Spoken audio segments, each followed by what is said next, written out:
Okay, so I don't know how long this thing is gonna let me record. I was having issues a moment recording. Good morning, good morning, good morning.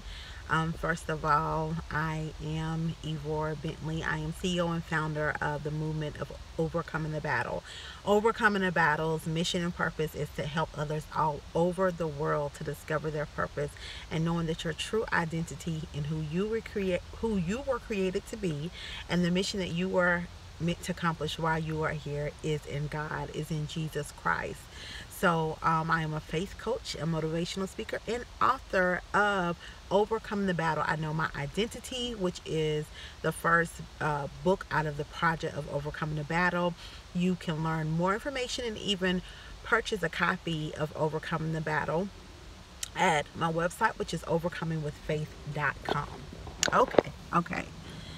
So the other day, the thought came to me and I was thinking about doing this video, and then I was like, maybe later, maybe I'll do it, maybe I will not.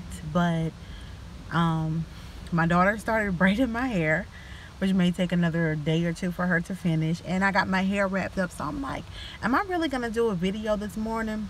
But the message is so much greater than me having a half braided hair, okay? So and I just really want to do this video and being obedient. I don't know why it's meant for me to do it now and make sure the video gets out. I don't know who's going to watch this, even if it's just for one person to be impacted and bring clarity and confirmation to what God is speaking to you about. So I'm going to share it. I'm going to try to be quick, not too long with it. And if this video has a title, I would title it what I heard God speak to me in regards to what I'm about to share with you. And God spoke to me and said, someone's life could depend on your obedience.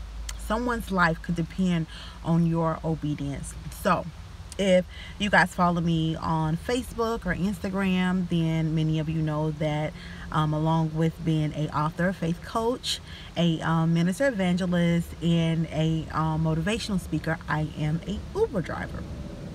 So the other day, I normally have a goal every morning that I go out to Uber to make a certain amount.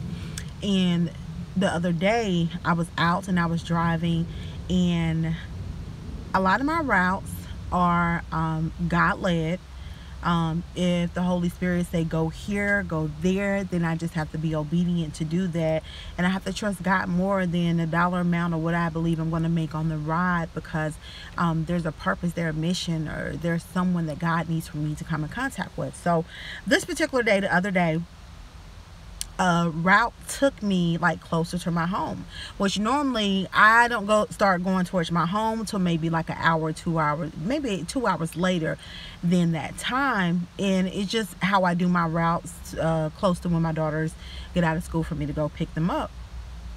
So the route took me closer to my home, and I was going to head back the other direction, but the Holy Spirit said, be still, just stay in that area.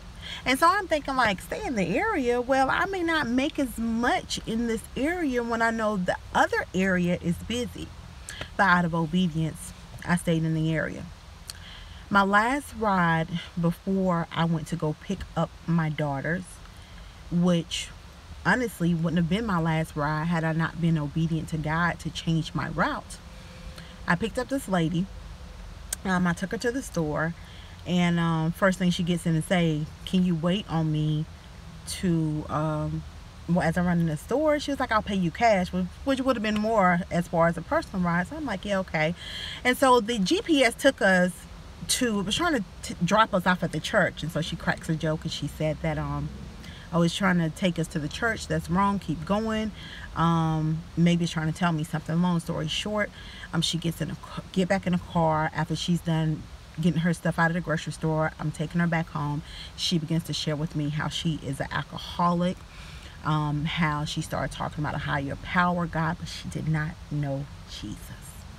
And so I started just encouraging her, started sharing with her my testimony in regards to how 2011, I felt like I didn't have a purpose. I battled with depression, suicidal thoughts, and I was ready to check out on life. So I shared with her about the car accident, how I cried out to God for him to make himself real to me. How if some of you know the story, I'm just sharing a short version.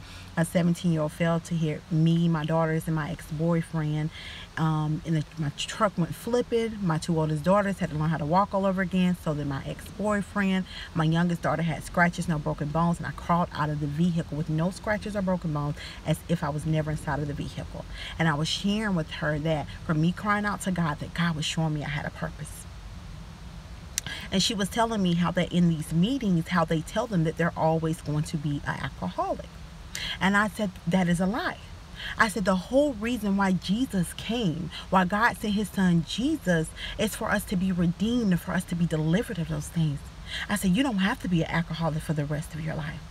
So she was like, I know that God is with me. And I start to share with her the whole purpose and why